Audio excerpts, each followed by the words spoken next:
Boa noite a todos e a todas. Primeiro, eu quero agradecer a presença de todos e todas, principalmente os convidados dessa noite, que vamos apresentar mais tarde, a Bujanra, Anne, Igor, Lalai e Pena. Muito obrigada por estarem conosco essa noite. Esse painel faz parte do programa do curso Música, Copyright e Tecnologia sobre Direitos Autorais. Adoro a campainha. Nós sempre buscamos trazer assuntos novos e relevantes para nossos alunos se manterem atualizados e vendo o mercado com perspectiva futura. Nossa próxima edição será anunciada muito em breve, então acompanhe, por favor, MCT em todas as redes, é fácil vocês se manterem informados. Bom, quero agradecer o Léo Feijó, porque sem ele nada disso seria possível. Esse projeto é em parceria com o Instituto Gênesis e a PUC Rio de Janeiro. Quero agradecer nosso time maravilhoso de produção, Flávia, Alice Correia, Patrícia Araújo, e quero agradecer também o apoio dos nossos parceiros, Cid Baby, Abramos Digital, Tenho Mais Discos Que Amigos, Brave e Cicave. Quero agradecer também, obviamente, nossos alunos queridos aqui presentes, e gostaria de chamar agora uma pessoa muito especial para mim, um guru, uma referência para mim na indústria, o grande Pena, que já está aqui com a gente. Muito obrigada, Pena, por você ter aceito o nosso convite, viu? E obrigada também aos nossos convidados especiais. Sobre perguntas, quem tiver pelo Zoom aquela mãozinha tradicional, né? E a gente vai trazendo as perguntas de acordo com o fluxo do painel. E quem estiver no YouTube também pode fazer perguntas nos comentários, e eu vou trazendo as perguntas também aqui para a mesa. Bom, desejo boa jornada para todos nós. Boa noite.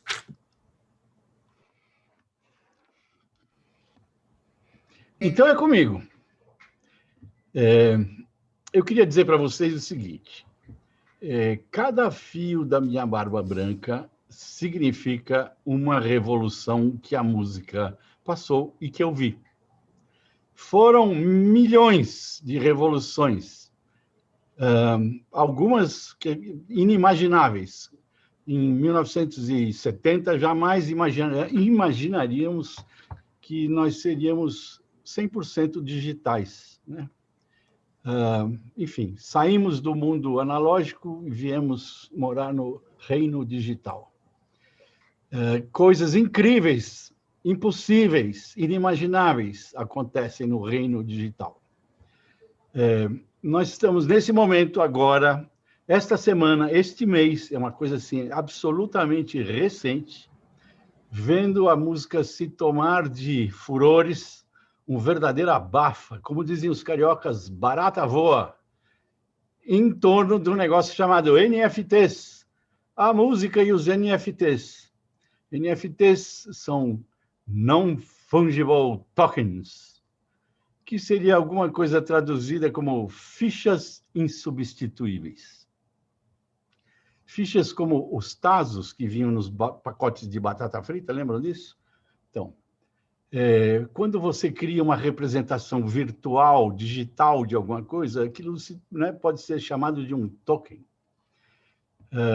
Insubstituíveis ou infungíveis, porque cada um é cada um, não são trocáveis entre si. A tecnologia digital, mais especificamente o blockchain, que eu gosto de dizer que é como se fosse uma infinita planilha em que cada linha, uma vez escrita, não pode ser mais modificada. Então, você escreve ali alguma coisa e a planilha anda, você pode voltar naquele momento e ler o que já foi escrito um dia. No blockchain, essa tecnologia permite que você insira dados públicos que todo mundo acessa e que ninguém pode mexer.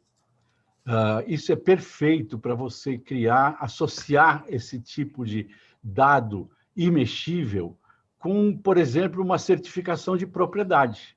Você emite um certificado de propriedade, escreve ele nesse blockchain, nessa planilha imaginária, e você deixa registrado para a posteridade e para a humanidade que aquilo lhe pertence, por exemplo. Ou que você pode vender ou trocar aquela linhazinha com outra pessoa, né? O blockchain se transforma num veículo para a gente registrar e transportar valores digitais. Os NFTs são só exatamente isso. Você junta um pedacinho de informação escrita no blockchain com algum objeto virtual qualquer.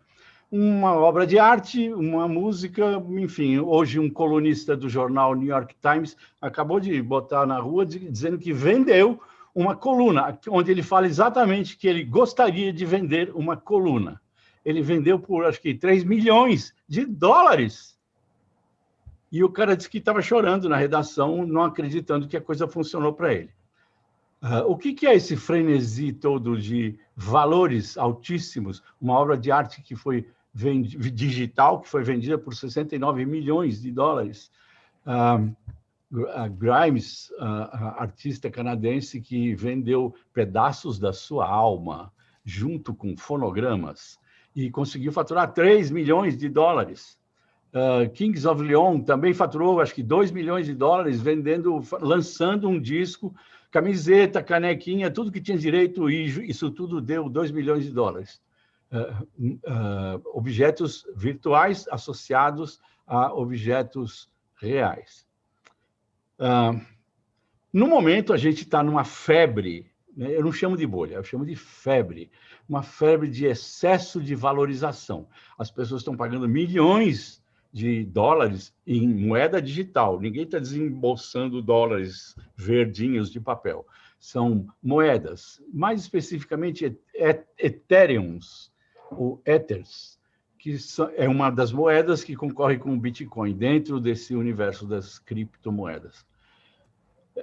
Eu queria dizer para vocês que, assim, muita coisa vai acontecer.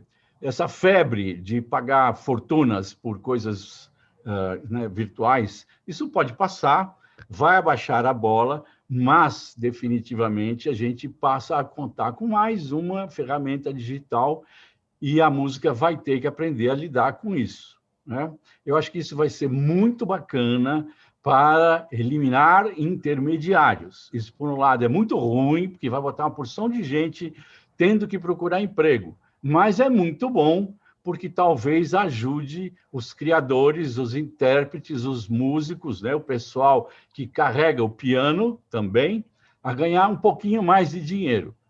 Só lembrando para vocês que hoje, na economia que é praticada na música, mais de 80% do dinheiro que é feito com a música não vai para os músicos e intérpretes. Fica pelo caminho, com os intermediários.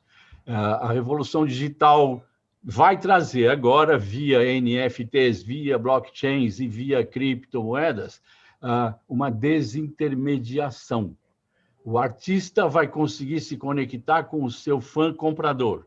O fã vai ajudar o artista a financiar o seu disco. Esse processo vai ser cada vez mais próximo. Isso vai ligeiramente, como café coando no filtro, vai chegar até os artistas médios e menores. Por enquanto, é só para a mulher do Elon Musk e para outras figurinhas que vão conseguir faturar milhões. Mas daqui a um tempo, talvez que seja curto, a gente consiga fazer com que o artista brasileiro médio participe disso. Eu queria trazer para vocês os nossos convidados de hoje, com muito prazer e satisfação, e explicar para vocês que cada um deles tem um ponto de vista diferente sobre a mesma coisa, sobre esse momento que nós estamos vivendo aqui agora. Nós vamos fazer aqui uma conversa de exploração. Vocês sabem a história dos 3 cegos e o elefante? O cego que pegou no rabo do elefante falou: o elefante se parece com uma corda. O cego que abraçou a perna do elefante falou: não, um elefante é uma palmeira. E o outro cego que estava assim esbarrando na orelha do elefante falou: de jeito nenhum, o elefante é uma bananeira. Neste momento, nós estamos como 3 cegos cercando o elefante. Vamos entender um pouco melhor o que cada um tem a dizer sobre o seu ponto de vista e vamos ter paciência, tá? Nada vai acontecer amanhã de manhã. Eu queria chamar o Igor, que vai fazer uma panorâmica sobre a teoria macroeconômica cibernética. Toca aí, Igor. Valeu, Pena. Bom, obrigado aí pela ótima introdução. Acho que se o painel acabasse agora, o público já sairia satisfeito, não tenho dúvida. Então, acho que agora cada um de nós pode poder complementar um pouco. Obrigado novamente, Guta, Léo. E só para reforçar aqui minha admiração pelo programa, a importância que a educação tem para a gente aproveitar de uma vez por todas o potencial da nossa indústria aí e realmente gerar riqueza com ela, abundância. Então, parabéns e obrigado por mais esse convite. E para quem não me conhece, meu nome é Igor Bonato, eu sou fundador da Noodle, é o primeiro banco digital para o mercado da música. E Noodle nasceu como uma ideia que tentava explorar a tecnologia do blockchain 3 anos atrás e inicialmente fracassou. Eu acho que é compartilhando um pouco do nosso fracasso inicial que pode surgir bons insights em relação ao que os NFTs e o mundo cripto pode oferecer. Então, em 2017,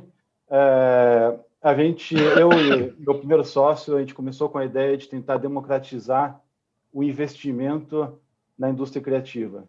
E bem na época, ali, 2017, estava tendo boom de ICOs, que são ofertas públicas de moedas, de tokens, e muita gente levantando, assim como está tendo essa febre, como o Pena colocou agora com os NFTs, na época estava tendo uma febre dos ICOs, que na real são coisas muito semelhantes. E a gente também tentando aproveitar esse boom de tentar captar dinheiro rápido, né, toda essa narrativa de ficar rico rápido, a gente mergulhou nesse universo de cabeça. Mas só então, antes, dando um contexto um pouco didático, eu vou ser um pouco redundante também em relação a algumas coisas que o Pena falou, mas acho muito importante todo mundo estar bem alinhado em relação ao que é blockchain, o que são tokens, né, as possibilidades disso, porque a gente ouve muitas ideias incríveis, mas acho que, às vezes, por falta de algum entendimento, essas ideias deixam de ser práticas. Então, como o Pena bem colocou, né, o blockchain sendo essa planilha infinita e imutável, né, ou também a gente pode colocar como sendo uma caderneta da padaria que todo mundo pagava antes fiado. Imagina essa caderneta espalhada em centenas ou milhares de computadores mundo afora, com uma fórmula matemática extremamente complexa que precisa ser quebrada para mudar esse dado. Então, isso torna as informações dessa caderneta imutáveis. Né, a primeira blockchain, a primeira rede, né, o registro distribuído, como a gente chama, foi o Bitcoin, que até hoje é o mais famoso, e em seguida, poucos anos depois, surgiu o Ethereum, que nada mais é do que outra rede, né, outro blockchain. O Ethereum trouxe uma grande novidade na época, que era a possibilidade de, além de registrar informações, você criar os smart contracts, né, contratos inteligentes. Você podia programar situações que, caso elas acontecessem, elas fossem executadas de forma automática. Isso aí revolucionou muita coisa. Hoje a gente tem dezenas de blockchains por aí, cada uma tentando explorar, né, os potenciais de uma maneira diferente. E, né, em seguida, né, junto com os smart contracts, surgiu essa ideia de você poder criar itens digitais, né? Então, os tokens, que hoje também são uma variação disso, são os NFTs. Então, os NFTs, os tokens, nada mais são do que itens digitais que moram dentro desse ambiente imutável. Antigamente, desde sempre, a gente tem acesso a imagens, a música, a filme, mas tudo isso aí é replicável, né? Você consegue colocar no Google uma imagem, ver ela, enviar esse arquivo JPEG, então você consegue multiplicar isso infinitas vezes. Com o blockchain, você consegue dizer que aquele item é único, ou é uma série limitada. Então, surgiu finalmente a possibilidade de se criar propriedade no ambiente virtual, né? E hoje a gente vem falando muito de NFTs, mas essa febre começou lá em 2014, em 2017 teve o primeiro boom, final de 2017, com os CryptoKitties, que eram os gatinhos virtuais, né, gatinhos que eram imagens fofinhas criadas de forma algorítmica e que você poderia ser dono daquele gatinho, e naquele momento tinha gente gastando centenas de milhares de dólares simplesmente para poder participar dessa narrativa, para participar dessa febre, né? Então, acho que a partir daí se criou esse momento de querer ficar rico rápido, de especulação muito forte, né, que é inerente ao universo cripto ainda. E acho que esse é um dos pontos que eu gostaria de discutir depois, sobre o valor como colecionador dos itens digitais versus simplesmente o interesse especulativo. Esses dois interesses, eles coexistem de alguma forma. Hoje, a parte especulativa ela está se sobrepondo, mas eu acredito, assim como o Pena, que a poeira vai baixar e em algum momento isso vai se normalizar. Então, feita essa pequena introdução, só voltando à minha história, na época, em 2017, o que a gente queria fazer era tokenizar carreiras e ativos musicais e ofertar publicamente. Tanto é que os primeiros e-mails que eu mandava era no título Nasdaq da música. A gente queria criar uma bolsa onde esses ativos pudessem ser ofertados. E nesse momento que eu entendi que, apesar de a tecnologia oferecer possibilidades infinitas, existe um mundo real de olho nisso, e esse mundo real cria limitações. Acho que um comparativo é você ter uma Lamborghini, isso não lhe dá o direito de correr a 200 por hora numa estrada, né, e nem te torna um bom piloto. Né? A Lamborghini aqui seria o blockchain, uma tecnologia incrível que oferece possibilidades incríveis, né? Mas isso não te exime, não te livra de regras que existem no mundo financeiro, né, no mundo real, e foi nesse momento que a gente deu com a cara no muro. A gente entendeu que para fazer isso, né, criar uma bolsa e ofertar esses ativos digitalmente, a gente precisaria seguir algumas regras. Né? No Brasil, sobretudo, as regras da CVM, que é quem regula o mercado financeiro, bem como o Banco Central. E, nesse momento, foi que a gente entendeu que era inviável fazer isso em escala, ou, pelo menos, inviável pensar na indústria como um todo. Ela era muito viável quando se pensava em artistas grandes, em valores milionários, porque a demanda burocrática de custo, de auditoria, eventualmente inviabilizaria 99% ou mais das transações. A gente acabou engavetando esse projeto, esperando o mercado cripto se transformar, evoluir. Acho que evoluiu muita coisa de 2017 para cá, mas, ao mesmo tempo que evoluiu, né, os órgãos reguladores estão ainda mais de olho. A terra de ninguém, que era em 2016, 2017, hoje é bem diferente. Né? Então, quando se fala em NFT, sobre a real utilidade, além da especulação, acho muito importante a gente entender que é possível, sim, fazer tudo no papel, na tecnologia, mas a gente não pode esquecer que existem regras que se aplicam, e também nunca a gente pode esquecer que existe o lado comportamental. Né? As coisas hoje, como o Pena colocou o caso da obra de 60 e poucos milhões, ou a Pedaço da Alma com um fonograma de 3 milhões, né? Essas coisas só têm valor enquanto as pessoas acreditam que tem esse valor. No momento em que as pessoas deixarem, né, a questão de, enfim, a lei de oferta e demanda, ninguém mais querer pagar um centavo por esses itens, eles deixam de ter valor, e quem está no final da fila perde muito dinheiro. Então, acho que foi justamente dando com a cara na parede, entendendo que existem regras, que quando a Guta me convidou para participar desse painel, para compartilhar um pouco dessa experiência, eu achei imprescindível a presença da Anne. A Anne, enfim, ela vai se apresentar, mas é uma das grandes especialistas desde o início do mundo cripto aí, tudo que se refere aos temas legais e tudo mais. Na época, a gente chegou a conversar sobre o que seria possível, o que seria impossível, e então eu queria passar a palavra para ela para compartilhar um pouco aí de como ela vê, né, o mundo real se aplicando nesse mundo quase utópico que o blockchain tem criado nos últimos anos. Bom, queria agradecer a todo mundo a estar aqui. Eu queria agradecer o Igor o convite, porque aparentemente eu traumatizei na época falando sobre ICOs, mas ele não levou para o lado pessoal. A gente está aqui conversando. Meu nome é Anne Chang, eu sou advogada. E eu acompanho essa parte de tecnologia há bastante tempo. Eu fui fazer meu mestrado em Berkeley, na época que o Vale estava surgindo e tudo mais. Então, foi bem interessante ver essa diferença que a gente tem, como a gente lida com tecnologia. Acho que alguns de vocês aqui são advogados, né? Mas assim, são todos brasileiros, então acho que vocês vão entender o que eu estou dizendo, de que a lei, ela olha para trás. Ela pega uma situação que já existe e regula. Então, ela está sempre olhando para trás. A tecnologia está olhando para frente. Quando a gente fala da lei brasileira, ela é ela é civil law, né? Ela é taxativa. Então, o que não está escrito não tem regra, assim, basicamente. Em direito privado, a não ser áreas reguladas, a gente fala que o que não é proibido é permitido. E aí foi até nesse tom que o Igor chegou para mim e falou, tá, e o que não é proibido, né? E quando a gente fala de tecnologia, é parecido com a lista de narcóticos do Ministério, entendeu? Tipo, todo dia surge coisa nova, então não dá para ter uma lista taxativa. Nesses momentos, a gente acaba indo pela substância sobre a forma. Eu olho para o que a tecnologia faz, o que ela parece com o que eu tenho em lei, e aí, com base nisso, a gente tenta seguir ali no que está acontecendo. Quando a gente fala de NFTs, principalmente em música, a gente tem uma relação um pouquinho difícil, principalmente os mais jovens, assim, porque eles já nasceram Eles são nativos digitais, né? Eles nasceram num ambiente em que a música estava ali muito disponível, eles não tiveram essa coisa de ir numa loja, procurar um álbum e não ter o álbum. De você, tipo, não conseguir ouvir uma música facilmente. Você tem que ir, ou você vai atrás do álbum.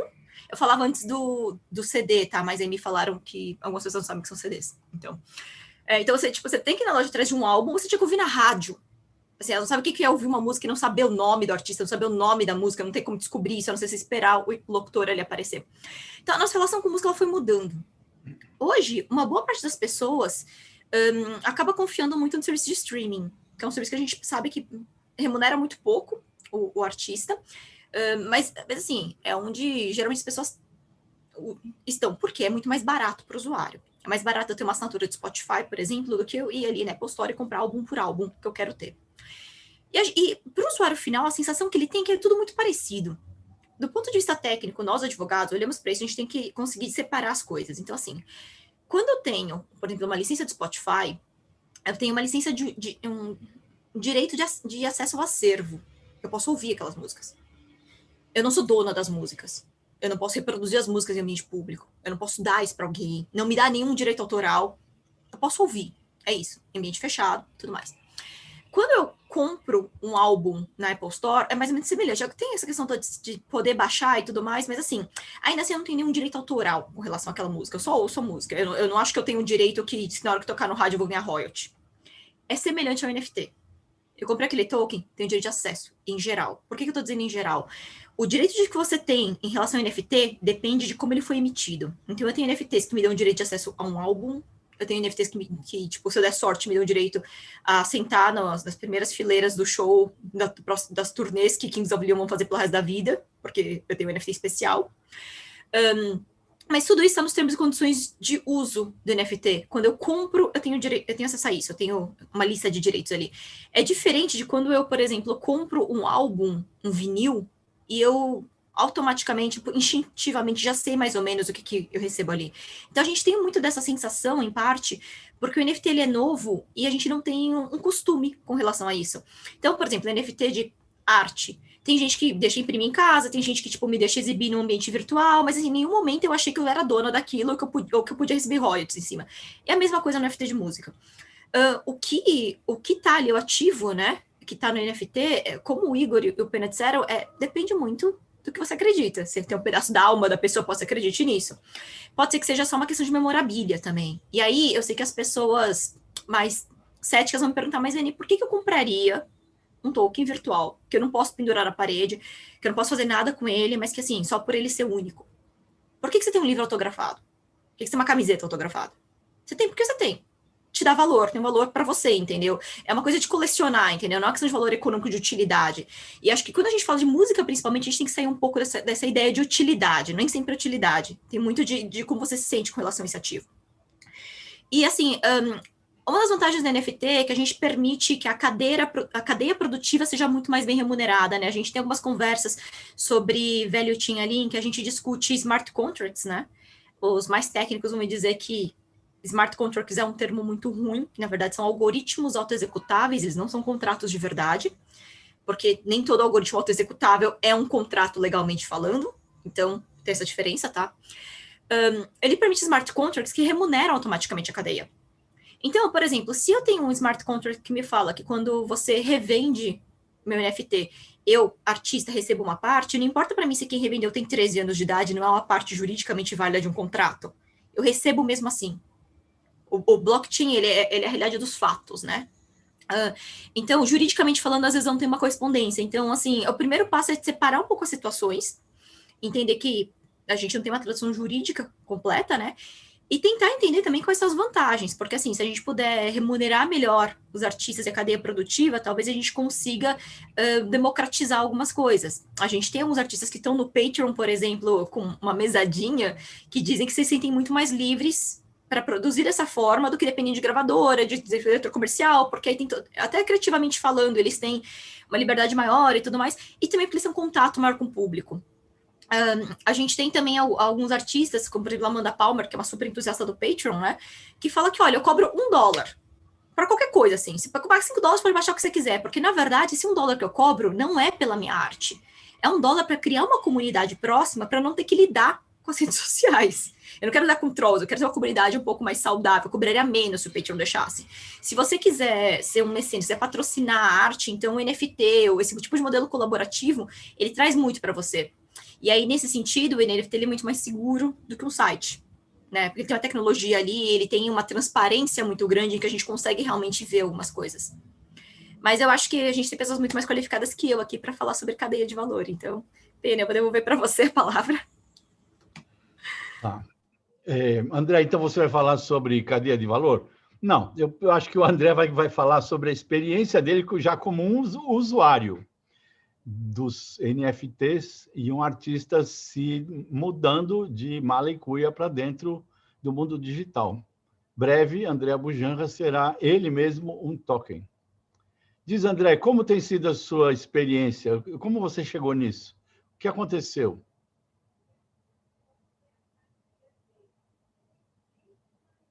Abre. Tudo bom, pessoal? Um monte de gente aí, né? Bem, antes de começar a falar, quero dizer que o Peninha Schmidt eu só existo no mundo analógico, virtual, digital por causa do Pena. Ele que acreditou na minha banda Os Mulheres Negras em 83, 84. Bem, vamos lá. Eu tenho só 5 minutos para falar, mas eu quero ter uns 18. Então eu vou tentar reduzir tudo. Vamos lá no começo. Há uns 35 anos atrás, eu tô com 55, eu já fazia trilha de cinema, de teatro. E um amigo meu chegou para mim e falou: André, você tem que saber quanto você custa. E eu falei assim: eu não sou um chiclete, nem um livro para saber quanto eu custo. Ele falou: não, você tem que saber para você não cobrar nem mais nem menos para fazer uma trilha. Eu estava fazendo a trilha de uma peça do Antônio Fagundes, chamava Fragmentos de um Discurso Amoroso. Eu era muito moleque. Comprei meu primeiro Fusquinha, porque eu ganhava 2% da bilheteria. Era um puta sucesso. Eu comprei com um cheque da Caixa Econômica, eu comprei um Fusquinha, meu primeiro carro. E o meu produtor, o Aguinaldo Roca, que trabalha comigo até hoje, isso são 35 anos, foi um amigo meu que falou que eu tinha que saber quanto eu custava. E o Aguinaldo Valente Roca, que é meu produtor, é um terceiro mulher negra na época, falou para mim: André, você vende o que tem dentro de você, dentro da sua cabeça. E eu tô uns 37 anos, mais ou menos, olhando para a parede e perguntando para mim mesmo, quanto que eu custo? Quando começou essa zona toda de NFT, começou essa coisa de criptomoeda, eu me lembrei que em 2018 eu tinha comprado R$1.000 em Bitcoin e tinha esquecido senha, sou muito desorganizado. Aí eu me lembrei disso, fui correr atrás, tive que fazer um vídeo lá pro exchange que eu tenho. Quando eu fui ver, eu tava com 4 pau lá e tinha botado 1.000. Falei: opa, alguma coisa tem aqui. Comecei a comprar R$50, R$100, estou comprando Bitcoin faz tempo. Comecei a fazer curso de finança, porque todo mundo desde pequenininho falava para mim assim: André, você não entende, você é artista. Meu, se eu sei escrever por orquestra, eu não vou saber mexer com dinheiro? Eu aprendi, estou aprendendo e estou nessa e descobri que é como escrever por orquestra e estudar finanças e blockchain para mim está sendo uma coisa maravilhosa. Bem, vamos pro... Pena, você me corta, porque eu vou falar que nem o homem da cobra aqui, falou: tá bom, depois vocês me cortam aí, tá? Vou contar para vocês. Aí eu olhei para a parede uma madrugada e falei assim: eu já sei quanto eu custo. Fui pro Google e escrevi: quantos neurônios tem um ser humano? Eu descobri que um ser humano normal tem uns 86 bilhões de neurônios, né? E eu nunca fumei tanta maconha assim para ter queimado muito, mas eu tenho 86 bilhões de neurônios. Fiz uma moeda digital chamada Neurobu, que custa 86 bilhões de algum dinheiro que eu não sei qual que é. Brincando com isso, fiquei amigo de uma dupla que eu faço um curso delas, a Cacá e a Carol, que ensinam a mexer com criptomoeda. Contei essa brincadeira para elas, ela falou assim: cara, essa brincadeira é muito séria. Começou a brincar com isso, desde que eu ouvi um negócio chamado NFT. Falei, opa, o que que é isso? Fui atrás do NFT, fiquei amigo de um criptoartista, chama Uno de Oliveira, maravilhoso. Fui ver as coisas dele, ficamos amigos, eu fiz uma música para ele num loopzinho. E ele falou para mim, Abu, coloquei lá para vender. Na primeira semana vendeu. Então, eu não quero me gambar. Mas antes desse King of Lions aí, um dia antes do King of Lions, eu ganhei $500, antes dos caras.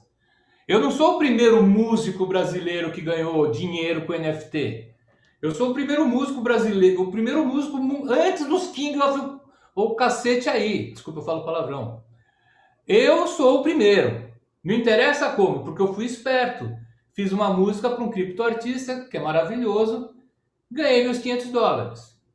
Para ganhar $500 no YouTube, você tem que ralar a bunda. Você tem que, para você ganhar $500 no Spotify, mano, eu tô com o meu disco do Fogo, que eu lancei em dezembro, tocando demais no Spotify. Eu nunca toquei tanto na minha vida, ganhei 8 centavos. Falei, alguma coisa tá errada. E eu discordo um pouco do Igor e do Pena, que fala que isso não, isso aí é agora o começo. Não, mano do céu, não tem mais volta. Quando a tempestade tá vindo, ela chega. Descobri, nem sei desenhar, comecei a desenhar. Comecei a botar música no meu desenho. Tô vendendo essa porra, né? Já vendi 5 criptoarts, não foi milhões. Mas um foi $900 em Ethereum, o outro foi 300. Quanto que eu ganharia isso com o Spotify? Aí o produtor, o Aguinaldo, fala, não, é porque tem pouca gente que vê. Como 100 mil pessoas. Então, eu prefiro ser cabeça de sardinha do que rabo de baleia. Agora, desculpa meu português e inglês, agora fudeu. Todo mundo que quer fazer música, tem que falar de música, né? Porque eu estou falando de outras coisas. Eu acredito que esse negócio da descentralização da arte e do dinheiro é para acabar a fome no mundo. A gente pode até fazer uma outra live outro dia, mas como a gente está falando de música, todos os artistas do universo devem entrar e colocar Google, que merda é essa de NFT? Pessoal, é o grande tesão da nossa... Como as barbas brancas do Peninha viram as revoluções desses séculos, eu conheço o Peninha, um pedacinho dessa barba tá falando, mano, é uma revolução. É um novo planeta. Eu me sinto um artista pegando um barquinho viking numa tempestade no Oceano Atlântico, chegando na Groenlândia e entrando no Canadá 500 anos antes dos espanhóis, né? E para terminar, eu vou falar só uma coisa. Antes de existir som no cinema, existia o pianista que tocava nos filmes. Então você ia ver o show, o filme, tinha o pianista tocando, o Charlie Chaplin, o Buster Keaton caindo do trem e tal. Quando veio o som do cinema, em 2 meses, 30 mil pianistas no mundo inteiro perderam o emprego. As gravadoras estão sendo espertas e estão correndo atrás de NFT. Todo mundo está indo correr atrás de NFT agora. Eu não estou falando para se trocar uma colher para tomar sopa. Ninguém vai inventar nada melhor que uma colher para tomar sopa. A não ser que você tome assim, que eu adoro tomar. Mas fora assim, é com uma colher que se toma. Então os advogados, as donas de gravadora, donos de cartório, esses caras... Mano, Google NFT e bora estudar. Outro dia eu botei uma foto minha na Finlândia e o cara falou assim, me conte mais sobre a Finlândia. Eu falei assim, deixa o saco, Google Finlândia. Hoje em dia você coloca Google qualquer coisa, Google quibe assado, você aprende a fazer um quibe assado, pessoal. Então é mais ou menos isso, não tem volta, tá? E eu já vendi 5 criptoarts. E eu fiz 8 criptoarts. A minha primeira foi a 8ª, vendi por 0,10 Ethereum. A segunda 0,15. Agora está na terceira, ninguém comprou porque já está quase, sei lá, já está mais de $1.000. Tudo bem, pode falar, Pena, desculpa. Não, muito bem. Fechou aí, André? Eu queria falar muito mais, mas tem tanta gente para falar. Não, muito mais não. Não vai dar. Lalai, obrigado, André. Oi.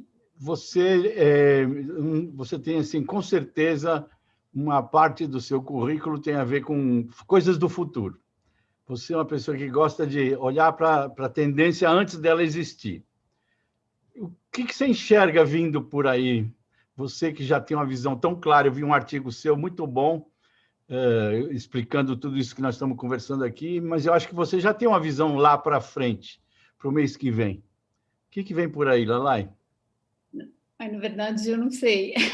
Para me apresentar, assim, eu sou uma grande entusiasta, né, do NFT. Eu descobri NFT em outubro de 2020, quando eu li sobre o lançamento do produtor Hack, que ele tinha conseguido $20 mil vendendo um vídeo de 30 segundos com uma trilha sonora dele. E assim, frequentando o South by Southwest, tipo, há uns 10 anos, né, e ouvindo sempre que a revolução da indústria da música está no blockchain, e para mim não ficou muito claro como que seria essa revolução. E quando eu li essa matéria do Hack, eu falei, gente, é aí que está a revolução, né? E até estava comentando, né, na hora que a gente entrou, que olhar hoje, né, que quando você tenta traçar, assim, de músicos entrando, né, e produzindo NFT, que começou, acho que mais ou menos, acho que o Igor ali depois pode até me corrigir se eu estiver errada, mas acho que mais ou menos em julho, né, e hoje a gente já tem ali um faturamento do que você consegue mapear de $50 milhões, né, com um número muito pequeno de artistas, eu acho muito fascinante. E aí eu acho que a coisa até andou um pouco devagar, né, de outubro para dezembro, e de repente veio o Mike Shinoda do Linkin Park, né, falando que ele tinha vendido uma música por $30 mil, e ele até, né, fez um tweet explicando assim, para eu ganhar $10 mil hoje com música, eu levo mais de um ano, com muito streaming, e assim, eu vendi um NFT por $30 mil. Então, eu acho isso muito, muito fascinante. E até puxando um gancho do que o Abujamra falou, né, do futuro, eu vi o Blau, que para mim é um dos nomes mais expoentes, né, em NFT, ele falou uma coisa que eu achei muito legal, que assim como Uber revolucionou o transporte, o Airbnb revolucionou a hospedagem, o NFT está revolucionando a música. De fato, eu acredito assim, não tem volta, né? E para mim, o NFT, ele quando você pensa assim, para mim, a conexão tem muito a ver com fã, né?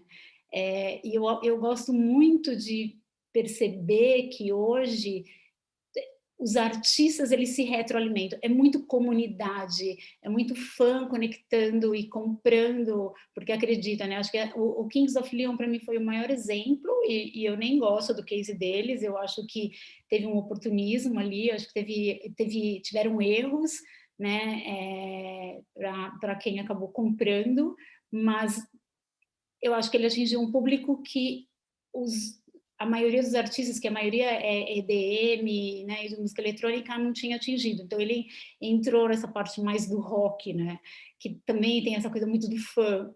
E eu acho muito incrível, porque você consegue criar mais acesso e fazer as pessoas entenderem e ver, assim, as possibilidades, que não é só a música, né? É como a Anne falou, da memorabilia, né? É de você criar oportunidades de meet and greet, de você criar outras experiências que vão muito além de você colocar uma música ali, como o produtor canadense que colocou o publishing rights dele. Então, né, hoje tem até uma plataforma americana que você coloca a sua música, ela fatia em vários percentuais, e aí cada um é dono de um pedacinho dessa música. E eu acho isso, eu que não sou artista, né, sou publicitária, eu acho isso muito fascinante. E acredito muito nisso, e para mim, assim, que sou, como o Pena sabe, sou uma super entusiasta de festivais de música, eu tento também enxergar muito, assim, tá, o NFT, ele consegue chegar em algum momento que a gente vai levar para a experiência da música, e eu super acredito nisso. Acho que o Atari, né, com esse novo metaverse dele, que ele proporciona que o usuário cria seu próprio NFT, para mim, me traz uma possibilidade muito grande de que, em algum momento, os festivais de música também vão proporcionar experiências em metaverse com NFT. E aí, quando você começa a entrar nesse universo e ver as possibilidades, né, que você tem a música em si, mas é muito mais, né, é o músico em si também, é a experiência do festival, é o show, é a comunidade de fãs, o céu é o limite. Então, eu acho que tem um mundo para explorar. A gente ainda está começando. Hoje até ouvi uma coisa muito interessante falando do que a gente chama de NFT, e que daqui a pouco vai ser ridículo, né, chamar isso de NFT, porque a gente não fala que é música, é arte, né, e é meio como chamar o e-mail como o pop, né, o IMAP, que a gente não fala dessa forma. Então, eu acho que também até o próprio termo NFT, ele é uma coisa muito temporária, e é muito um comecinho, assim, de um mundo que a gente ainda está descobrindo, né? Para mim é isso. Só vou continuar da onde você parou. A gente também já não diz mais qual é o formato de música que a gente está ouvindo. Teve uma época que a gente tinha que dizer que estava ouvindo MP3. Hoje não, estou ouvindo música fim de papo, né? Com certeza é música digital e tanto faz qual é o formato. As coisas deverão ficar cada vez mais transparentes e mais fáceis. Acho que essa, para mim, é a melhor aposta que a gente tem que fazer, é esperar os facilitadores, quem vai ajudar a gente a entrar nesse mundo. Vou contar para vocês que ontem eu tentei fazer um NFT e eu desisti. Eu sou meio relojoeiro, gente. Eu gosto de ir no detalhe, mas não dá. Não é simples, não é uma questão de impulso, jamais de impulso. É uma questão técnica bem complicada no dia de hoje. Vamos ver se amanhã alguém já facilita um pouco mais. Eu queria fazer uma provocação aqui para o Igor e para a Anne, juntos, em dupla, que é a seguinte. A gente está falando que assim, é uma coisa maravilhosa, o André Bujanra se casou com o NFT. Eu acho que o que a Lalai está mostrando para a gente é que assim, estamos já dentro disso e não estamos já nem percebendo mais, né?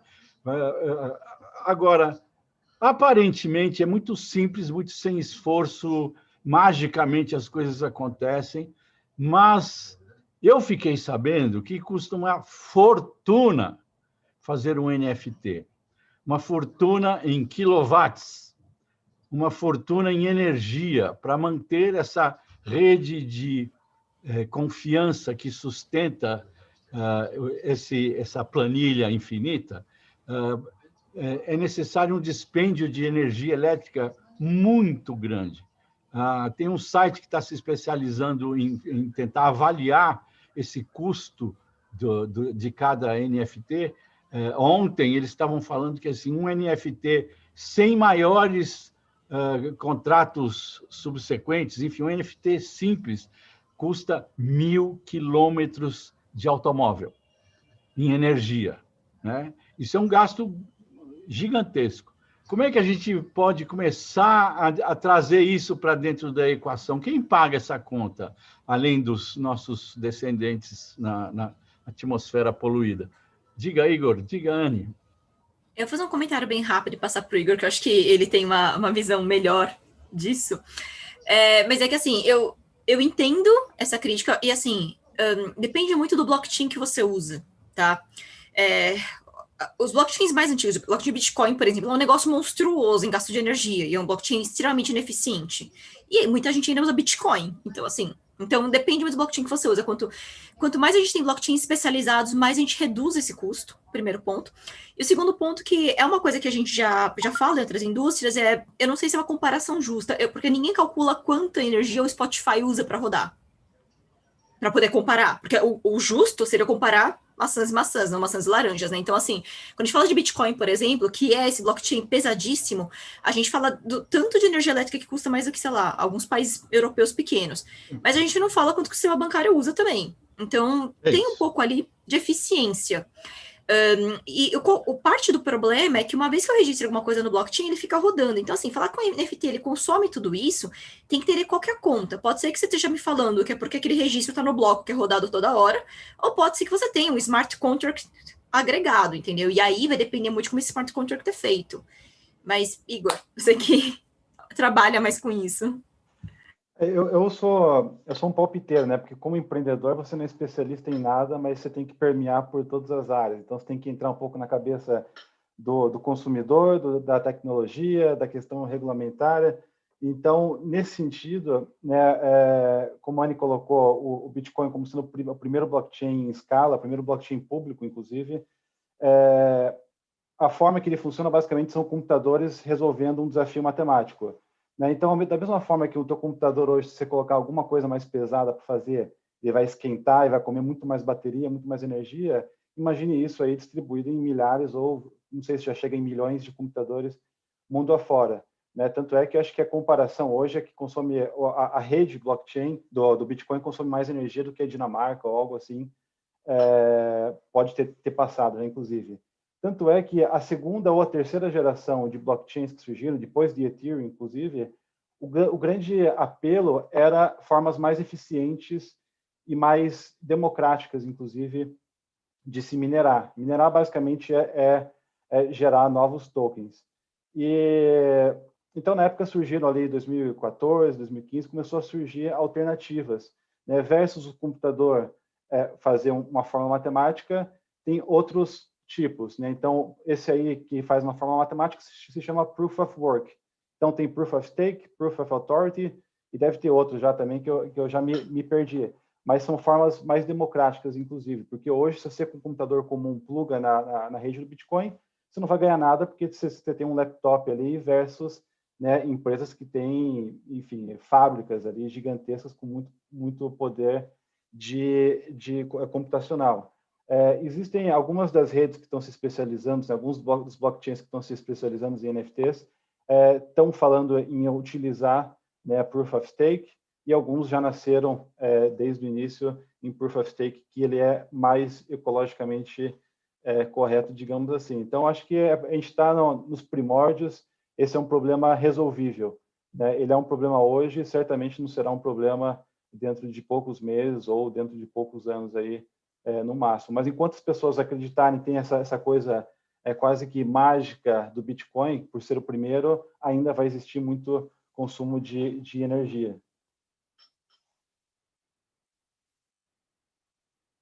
Você está mudo, Pena? Aliás, só complementando, eu vi que o site Accelerator, eles estão lançando, né, um marketplace focado em música, e eles vão usar uma plataforma chamada XDAI, que é justamente Proof of Stake e não Proof of Work. Mas ela é bem mais, assim, tipo, é menor, né, em relação ao Ethereum, e pelo que eu li, pelo que eu pesquisei, eu acho que a gente leva aí alguns anos até você ter tipo uma plataforma como essa dominando em relação ao Ethereum, que hoje é quem domina. Apenas está mudo. Ah, foi por isso. Lá você escreve o nome desses dois sites aí que você falou no chat? Tá, vou mandar aqui. Priscila Crespo, você quer fazer uma pergunta? Claro. Na verdade, eu tenho muitas perguntas, mas eu vou na... Não, faça só uma, rapidinho. Não, farei. Eu vou perguntar para a Anne. A Anne falou algo que eu desconhecia, que é como quando você adquire o NFT, você está adquirindo, na verdade, uma licença de uso, pura e simples, e não de propriedade. É isso que eu quero entender. Por que eu pergunto isso? Como fica, por exemplo, uma música e uma compra de uma música na nossa legislação relativamente aos direitos morais? Por quê? Como que se controla isso? basicamente, é uma das minhas primeiras dúvidas. Assim, o primeiro ponto é, nós ainda não sabemos com certeza. Por quê? Primeiro que a maior parte das plataformas estão emitindo no exterior. E, teoricamente, então, a gente estaria falando de outra jurisdição. O primeiro passo é esse, né? A grande discussão que a gente tem quando a gente fala em tokens e tudo mais é jurisdição. Se a minha plataforma está nos Estados Unidos, eu comprei um NFT emitido de acordo com termos de uso norte-americanos, como é que funciona por lei brasileira? É uma discussão que a gente tem em todos os tokens, que nem sabe como resolver direito, a gente meio que resolve na prática, né? Tipo assim... Então, o segundo ponto é que assim, depende muito da plataforma, porque quando você coloca o seu token na plataforma, e eu vi várias perguntas ali sobre como que vai, tem plataformas que fazem isso, que são mais amigáveis para fazer isso. Então, alguém perguntou ali quanto é que custa. O OpenSea, por exemplo, para colocar uma obra de arte, cobrando mais ou menos $150 para mintar e fazer o leilão, ou seja, emitir o NFT e vender. Então, não sei se ajuda. O André depois conta para vocês custo, porque eu acho que ele conhece melhor do que eu isso. Mas o que isso dá direito? Ao que foi estabelecido nos termos e condições. É que nem quando eu baixo um aplicativo, por exemplo. O que me dá direito àquele aplicativo? Os termos e condições me contam como é que aquilo funciona. A gente aproxima mais a termo de uso. O termo de uso ao direito de basicamente reproduzir, ouvir. É como se fosse um uso mesmo. E a gente está chamando de termo de uso, mas nem sempre chama termo de uso. Às vezes ele chama política de uso. Às vezes ele chama política da... Verdade, eu vou falar para o Google. Às vezes ele chama política da plataforma, enfim, depende muito. Mas o artista, ele muitas vezes concorda com algumas coisas. Então, a plataforma geralmente fala, olha, tudo que você colocar aqui, você concorda que o usuário vai pagar e vai ter direito a. E ele te fala. Então, se você entrar no Terra Virtua, por exemplo, que vem de memorabilia de filme e tudo mais, ele tem de como se fosse uma realidade virtual em que eu exibo meus colecionáveis. Então, qual que é o uso que eu tenho? Exibir lá, porque assim, ele não me dá nada físico, por exemplo. O NFT do Kings of Leon, ele dava o álbum, em alguns casos ele dava o ingresso, por exemplo, certo? Mas isso foi uma coisa que eles decidiram, então eu não tenho uma regra para isso, não tem nada que fale, olha, quando você comprar um NFT, você vai ter isso, eu não tenho uma classificação jurídica para isso ainda, e nem uma definição sobre qual que é a relação do usuário, não sei nem se ele é consumidor, por exemplo. Muito bem. Gustavo, você tem uma pergunta? Obrigada. Oi, boa noite. Eu tenho sim. A minha dúvida é a seguinte: a blockchain, ela tem essa característica de que você não pode modificar. E, ao mesmo tempo, qualquer pessoa pode, né, registrar um NFT. Como é que a gente resolve, talvez, uma questão de autoria nesse caso? Porque se alguém fizer um NFT de uma obra que não é sua, como resolve isso? Como arruma se você não pode modificar o blockchain? É que, assim, o que está no blockchain? Basicamente, na blockchain eu tenho uma certificação, mas não é que ela é diferente, sei lá, de um registro de NPI, que é erga omnes, que ele é válido perante todo mundo. Eu estou dizendo que eu sou dona daquilo e que eu estou registrando aquilo. A gente já teve casos disso, tá? No Twitter a gente viu os artistas falando, e aí estão vendendo NFT da minha arte. A pessoa foi lá no site e falou, essa arte é minha, ou tipo, já era um artista com um sindicato que foi atrás, notificaram o site derrubou, basicamente. Então ele não utilizou aquele NFT, tá? Tem uma vantagem nisso, é parecido com vender obra pirata no Mercado Livre, sabe? Eu vou, copiar um quadro e vou vender no Mercado Livre. Eu não tenho muito como impedir. Eu posso processar a pessoa? Posso. Mas, assim, eu não tenho como impedir 100%. A vantagem do NFT é que eu identifico a pessoa, né? Isso. Porque a pessoa foi lá e me deu o nome dela, a carteira dela, e me falou onde encontrar, entendeu? Então, assim, você tem que ter um pouco de coragem, dependendo do que você for fazer, porque você tá se expondo. É diferente de quando eu faço um anúncio no Mercado Livre e saio correndo depois, porque ninguém vai me achar. Lá as pessoas vão me achar. E a gente está falando de um mundo que é muito na base da credibilidade. Então, se o artista fez isso uma vez, eu não sei se na próxima emissão dele ele vai ter credibilidade para ter alguém comprando. Entendeu? Mas sites mais reputáveis deveriam, pelo menos, fazer esse tipo de busca. Tá? Um reverse search não é tão difícil, né? Entendi, muito obrigado. Beleza. Anne Matadora. Essa é a chamada cadeia de confiança, né? Que sustenta tudo. Pedro, qual é a sua pergunta? Olá, pessoal. Obrigado por esse papo, está sendo incrível. Eu sou super entusiasta de inovação e acredito muito nesse caminho, mas me acendem alguns alertas. Eu queria compartilhar com vocês e ouvir o que vocês pensam.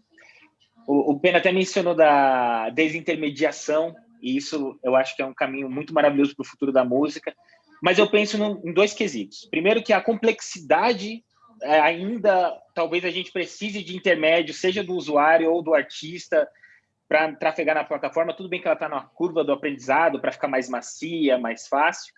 E a outra coisa que eu penso é que às vezes a gente quer sair de uma mão, de uma centralização de empresas e um mercado, e ir para outra, né?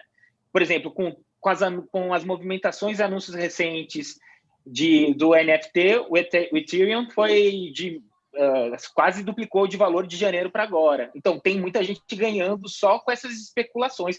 É um mercado financeiro, como o Igor falou, é a Nasdaq mesmo da música. Então, tem gente ganhando com a especulação não só das artes e dos leilões em si, mas da própria moeda. E eu fico pensando nisso, assim, para a gente ter esse resguardo, né? Então, me acendem essas questões, tanto das especulações e do user experience, tanto de artista quanto do usuário, ainda ser muito confuso, e eu acho que vão surgir intermediadores para ocupar esses espaços para os artistas. Assim. Então, eu já vou pedir para o André responder essa pergunta, até falando um pouco do Fonograme, que é o aplicativo que ele está usando lá e que tem a ver com ele, exatamente nessa direção de começarem a surgir os novos intermediários, que serão os facilitadores, né? Que vão nos ajudar a entrar nesse mundo aí. André, fale do Fonograme. Tem vários pedidos. Bem, antes de falar do Fonograme, Pedro, só quero dizer uma coisa para você. Vamos fazer uma micro brincadeira aqui. Bontorin, Pedro Bontorin, o seu tataravô é italiano? Imagina, vamos fazer uma brincadeira. Você entra numa máquina do tempo agora e vai lá tomar um café na cidade de sei lá da onde que ele era. Você encontra o seu tataravô e fala, você lembra o nome do seu tataravô? Você não deve saber, né? Tataravô não. Então, mas a minha família é de Nápoles. Tá bom, a minha família também. Vamos supor que o seu tataravô se chamava Giuseppe. Não, deixa eu contar essa história, porque daí vocês vão entender o que eu quero dizer. Aí você chega pro Giuseppe Bontorin e fala, olha, eu sou seu tataraneto e daqui a muitos anos vai ter um negócio na parede, vai aparecer um quadro em que eu vou estar falando com o senhor vai estar no Japão e eu vou estar no México. Ele ia te dar um tapa na cara e falar, cara louca, Pedro, vai embora daqui e ir embora. Não existia telefone, não existia carro, não existia porra nenhuma. Pessoal, prestem atenção no que eu vou dizer. As coisas que não existem hoje, elas vão existir. As coisas que não existem vão existir. Então, precisamos tomar cuidado com isso. Pessoal, hoje em dia a internet é como o Pena falou. Você não está escutando MP3 ou Waves, a gente está escutando uma música. Hoje, NFT, há 3 meses atrás, ninguém sabia o que era. Hoje já tem 3 mil pessoas falando sobre NFT. E a Lalai sabe. Todo mundo, e o Igor sabe. Se alguém falar para você que sabe o que é NFT, é mentira. Porque é uma coisa que está se criando. É como se a gente chegasse num planeta novo e visse esse planeta e falasse assim, eu vou colocar a tinta no pé do meu gato e vou vender meu gato. É tudo novo. Por isso que a Anne está fodida, porque o advogado vê as coisas de hoje para trás. Só que as coisas estão acontecendo, entendeu? Então eu digo para você, cara, tem que ter coragem. Eu já perdi dinheiro com mineração lá na China. Eu estou aprendendo. Eu fui muito malaco e malandrinho porque eu me associei com artistas de criptoarte. Me dei muito bem. Eu ganhei dinheiro sem pensar em ganhar, porque o Uno foi generoso comigo e me deu 20%. Inclusive, não existe ainda collab, não existe colaboração de NFT ainda. Mas existe uma coisa chamada Etherscan, que é um contrato que quando você faz, você está fazendo um contrato.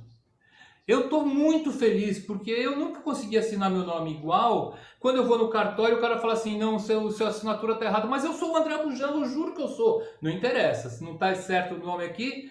Agora, com o Etherscan do Ethereum, é um contrato. Então, tem alguns fake news que... Inclusive, essa parte de energia aí, que eu acho meio balela, putaria na internet... Google, esses caras gastam muito mais energia. mas muito mais energia. E aí tem outras criptomoedas que a Anne falou. Depende, o Bitcoin gasta muita energia, beleza. Mas tem o Tesos, tem umas páginas underground de NFT, né? Então é isso que eu falo. Agora eu vou responder a pergunta do Pena. Existiu agora, eu comecei a fazer isso e a galera começou a me ligar. Todos os meus amigos falaram, me ensina, me ensina, me ensina. Eu falei, cara, eu não sei, eu tô aprendendo também. E aí o Lucas da Phonogram.me, um cara muito esperto, montou um negócio muito louco e me contratou. E eu fui muito esperto ainda, eu fiz uma criptoarte no celular e ele falou, olha, você me contratou, então você vai me pagar em Ethereum. O cara me pagou em Ethereum, cara.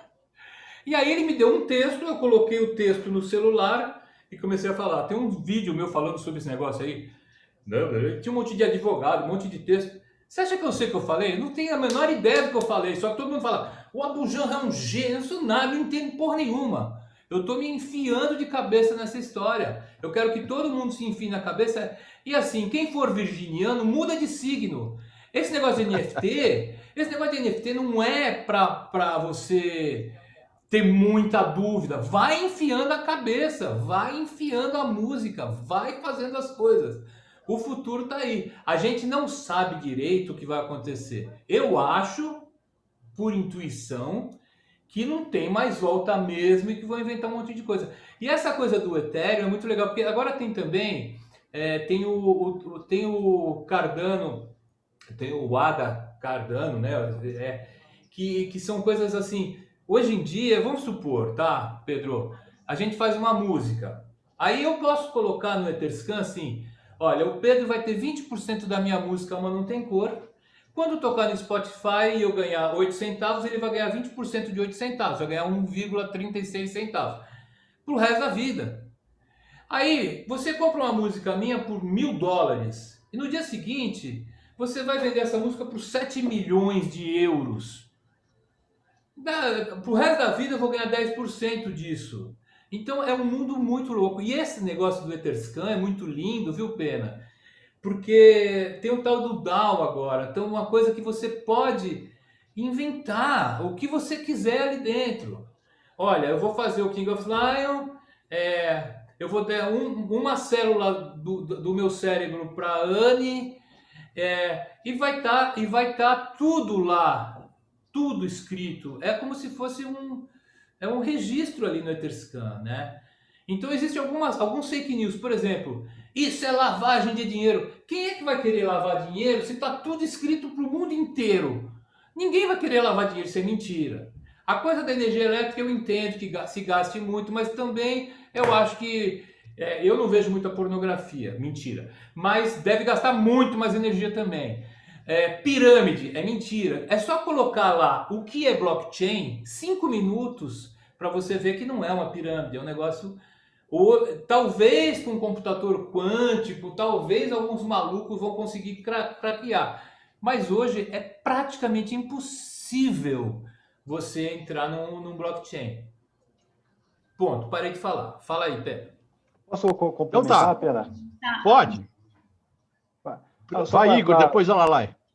Para responder aí um pouco da nossa experiência que a gente teve com o Pedro sobre desintermediação, né, eu lembro que na época ali que surgiram 1 milhão de experimentos, tudo estava assim, tipo, o YouTube descentralizado, o Airbnb descentralizado, tudo Uber descentralizado, né? Esse era o claim ali da maior parte dos negócios ali, dessa, vamos dizer, a primeira ou segunda geração de negócios em blockchain. E, no final do dia, o que importa é se o consumidor está disposto a pagar por aquilo ou não, se ele se interessa ou não, e o consumidor geralmente está preocupado com 2 coisas, né? Em ter um produto de qualidade e pagar menos, né? Então, assim, qualquer tecnologia que está por trás, se é blockchain, se é o cacete, tanto faz, né? Ninguém se pergunta qual que é a tecnologia que o Google usa para fazer a busca dele em milésimos de segundo. Então, assim, sobre desintermediação, acho que tem vários cenários que é extremamente útil e eficiente, por exemplo, com remessas de dinheiro, né? Hoje, para você mandar dinheiro para o exterior, passa por 1 milhão de bancos intermediários e não é à toa que demora dias e custa uma fortuna. Nesse caso, a desintermediação é muito saudável. Tem a Ripple, que enfim, tem um lado obscuro da RippleNet, mas basicamente você consegue transacionar instantaneamente a uma fração do custo. Por outro lado, se você imaginar um Spotify desintermediado, alguma coisa assim, mesmo assim, você vai precisar de atendimento, né? Você, como artista, tem que mandar a tua música para as plataformas. O Spotify já tentou desintermediar, mandar direto para eles, por vários motivos, tiraram isso. Inclusive, para quem que o artista ia querer enviar direto para o Spotify, se tinha que enviar para outras 100 plataformas. Aí surge o papel do agregador, que é o intermediário.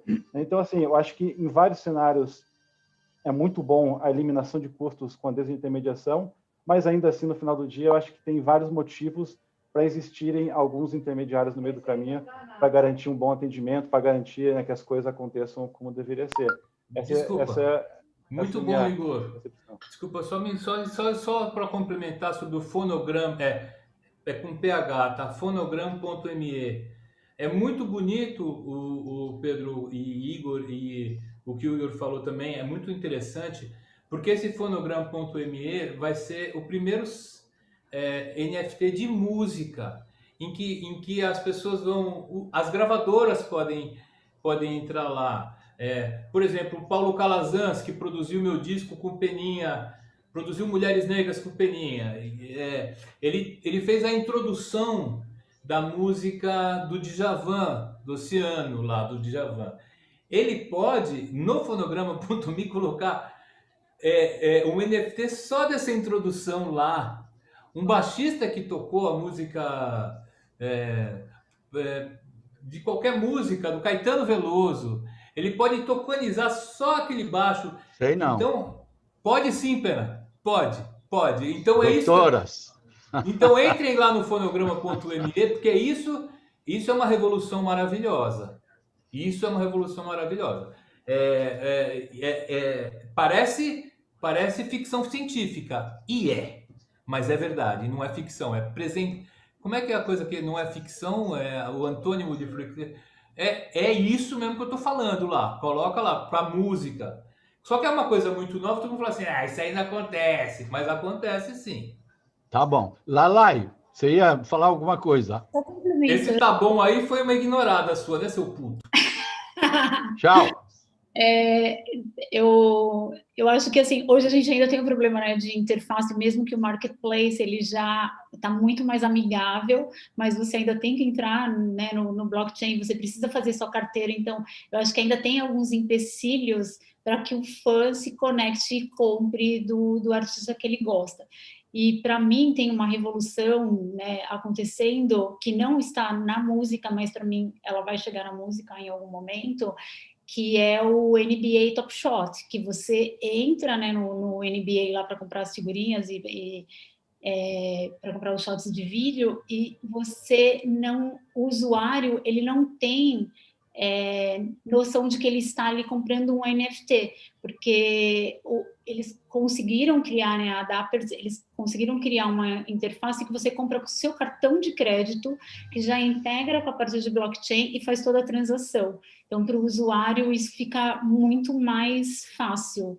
E para mim, esse é um grande avanço, assim, que eu espero que chegue na música em breve. Acho que o Igor talvez tenha um pouco mais para falar do que eu sobre esse processo do NBA.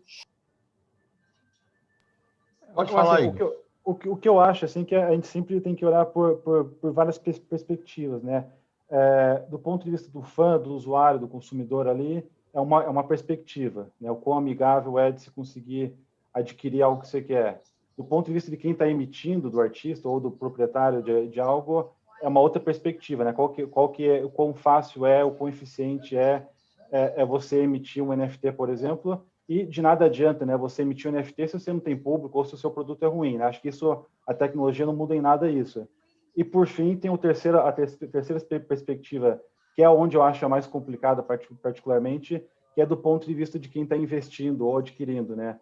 Porque aí existem limitações mais sérias, né? Eu não posso simplesmente pegar um NFT, emitir para 1 milhão de pessoas, investir em R$1 cada uma, e cada um tem o direito, né? Você pode matar uma pessoa hoje, mas se você faz oferta pública sem registro e tudo mais, no dia seguinte a Polícia Federal tá na sua porta, né? Então, eu acho sempre importante a gente levar em consideração todos todas as perspectivas, mas sem dúvida, né, os pontos que a Lalai colocou sobre as possibilidades, né, futuras ainda, que vêm sendo testadas, elas são muitas, né? A gente não pode esquecer o mundo prático. A tecnologia resolve, mas existem outras questões além da tecnologia a se considerar. E eu não sou pessimista, não, só para deixar bem claro para o André aí, que acho que como tecnologia não tem volta, só que é como se a gente tivesse, sei lá, nos anos 90 da internet, né? O que vai vir daqui 10 anos, Isso. a gente nem imagina ainda. Não tem ninguém pessimista aqui. Marcos, você tem uma pergunta? Mais 2 perguntinhas para a gente encerrar a noite, que está maravilhosa, mas...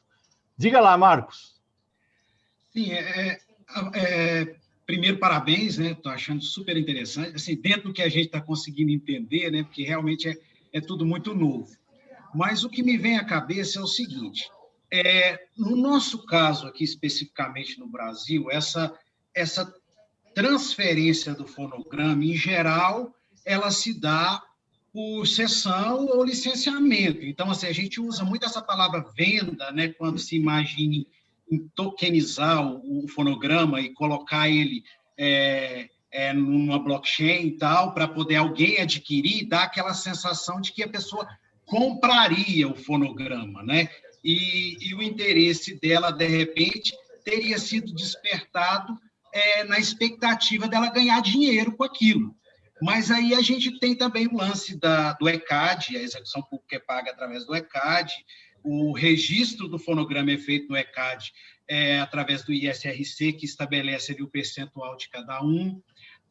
O DSP paga para o produtor fonográfico. Quer dizer, como é que eu, que comprei um fonograma, um NFT, um fonograma tokenizado, vou ter interesse em investir adquirindo aquele fonograma com a expectativa de receber, se já existe uma estrutura pré-definida que só faz o pagamento dessa forma? Assim, só uma dúvida, mas você comprou um fonograma? Você comprou um NFT? Qual que é a diferença de comprar um NFT e comprar um vinil? Porque quando eu compro um vinil, eu não tenho expectativa de ter um fonograma, eu não tenho expectativa de ganhar dinheiro com aquilo. É só o uso. Exato, só o uso. Eu posso ouvir na minha casa, não posso nem ter exibição pública, não é que eu vou pegar aquele vinil e posso sair por aí, tipo, não é assim. E assim, quando você compra, você tem os termos e condições. Eu fui coordenadora de enforcement da Bolsa de São Paulo, então eu te falo que, olha, assim, você nunca pode alegar ignorância, tipo, então eu comprei o token, eu achei que tinha o fonograma. Se os termos diziam que eu tinha uma licença de uso, eu sinto muito por você, assim, os termos são esses. Eles estavam ali disponíveis, então eu entendo essa preocupação e é por isso que eu acho que a gente tem que tomar muito cuidado em como que a gente anuncia um NFT no mercado. Tem que ficar muito claro o que você está vendendo ali. Porque o NBA Top Shot, por exemplo, que a Lalai comentou, ele foi uma grande jogada da NBA porque é gachar, né? O que, tipo, não pode no Japão. Tipo, um pacote de card, aí sorteia ali, você tirou um raro, você pode vender. A grande jogada da NBA ali é porque a NBA consegue ganhar um FII em cima da secundária. Porque hoje, no mercado de card tradicional, eu tirei o card, vendi no Mercado Livre, a NBA não ganha nada. Ali naquele sistema eles ganham, porque é o sistema deles para vender aquele card, eu não consigo vender fora daquele sistema. Então, isso é interessante. Mas você tem que entender um pouquinho o que você está comprando e a expectativa. Então, por isso que quando a gente fala de tokens, é muito importante como você anuncia. A primeira conversa que eu tive com o Igor em 2017 foi meio nesse sentido. O que você anuncia no mercado? Se você fala que você está vendendo um token que, se você comprar isso daqui é um investimento, a CVM vai em cima de você. Você não pode falar que você está vendendo alguma coisa para ganhar dinheiro. Por isso que a gente fala muito em colecionável. Isso. Você não tem um direito sobre aquilo. Não existe ainda hoje, para completar, uma conexão entre o nosso mercado fonográfico e esse mercado digital que a gente está falando. ISRC, não se menciona ISRC em nenhum NFT.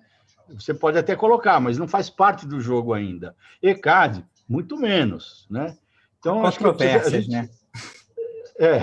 A gente tem que ter uma certa distância ainda com relação a isso, né? Não misturar as duas coisas. Discordo. Pessoal, o NFT pode ser escrito o que a gente vai fazer. Então, a gente vai colocar tudo escrito no Etherscan e tudo resolvido para ISRC. ECAD, Isso, gravadoras. mas André, Então, não é uma coisa Ok, longe. você está certo. Eu só estou dizendo que assim, o ECAD hoje não está em contato com isso. Entendeu? O sistema fonográfico não está conectado com esse sistema digital. Luciana, você tem uma pergunta e faz tempo. Diga lá. Opa, olá, galera. Beleza, obrigada. A pergunta é o seguinte: tem um tempo que eu estou olhando esse assunto de blockchain especificamente, e eu me lembro que talvez a Anne saiba disso porque estava em Berkeley provavelmente na época. Eu sei que o Guilherme Sampaio também esteve envolvido com isso, que foi a questão do Rethink Music, que eles fizeram lá, que era uma investigação sobre como lidar com os pagamentos de streaming, etc. A primeira preocupação era por aí, e aí como fazer a remuneração exatamente da cadeia produtiva, mas especificamente dos criadores de conteúdo, dos músicos, né? E aí eles falavam, eu me lembro lá atrás, e agora com essa história de NFT, isso me acendeu, assim, falei, caramba, é mais ou menos aquilo. De usar o blockchain para fazer micropagamentos, para poder inserir essa informação de quem tocou o quê, quantos plays aconteceram, etc. E ir diretamente pela possibilidade de essa informação poder chegar direto na carteira dos próprios músicos. Bom, isso é muito mais complexo do que parece, porque envolve bancos de dados, essa informação existente, a inserção dessa informação, isso o Guilherme vai poder falar com muita propriedade. Mas, assim, o que eu acho importante e revolucionário nessa história, quanto à desintermediação, é até que ponto, como que, não especificamente o blockchain, que o NFT é uma parte do blockchain, né? É uma maneira que, até onde eu posso ver, é um contrato. Eu gostei muito da definição do Gabriel Aleixo, que eu vi outro dia, que é um cartório digital, onde você vai inserindo tudo quanto é informação necessária para aquele negócio em específico que você está fazendo. E aí, no caso do NFT, você cria o token, você faz aquela coisa única, que vai servir para geração de valor de acordo com a percepção de valor que você criar. Então, tem uma ponta o contrato, tudo que você estabelece, e na outra você conseguir gerar desejo por aquele produto, né? E nisso vai ser a imaginação, não tem limite, né? Agora, se você, assim, ok, o NFT é isso, mas como é que essa história aí, como é que a gente pode, como vocês estão vendo, a forma como a remuneração e esse tipo de assunto pode revolucionar para a música, que é um grande calcanhar de Aquiles, é uma grande reclamação que vem acontecendo desde 2010, sei lá. 1910? Não, 2010. Não, 1910, desde sempre. A remuneração sempre foi um problema. Alguém quer não é responder? Digital. Alguém quer responder? Só um comentário rápido antes que alguém responda. Eu postei ali no chat um link que talvez te interesse, Luciana. A gente discutiu isso recentemente em 2019 no MIT, com tecnologias mais novas. Então, talvez te interesse a conversa que a gente teve lá, que foi um pouco sobre como o smart contract funcionaria, esse tipo de coisa. Eu acrescentaria que, assim, uma das chaves que pode estar embutida nesse nosso novo paradigma digital, né, é a questão da certificação, a autenticação da propriedade. Esta música é minha e o NFT prova isso porque fui eu que coloquei, né, nesse sentido. Isso resolveria todo o problema de distribuição de direitos, enfim. Dentro do próprio NFT, você podia já incluir todos os parceiros, a proporção de cada um, etc, etc. Né? Uma espécie de SRC. Substitui tudo, né, na verdade. Isso se você não for naquele caso do Pedro falou de você ser um picareta, né?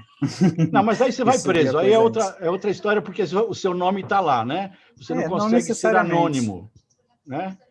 Guilherme, desculpa, desculpa interromper, Gui, desculpa, eu esqueci de mencionar uma coisa que eu acho que é importante. A associação de plataformas como o Fonogrammy há essas redes de blockchain, e tem o Musiccoin também, que eu tenho a impressão que é uma estrutura onde você já toca o play, você também já tem a criptomoeda, e você também já faria essa interface direta com com o consumidor, com o ouvinte.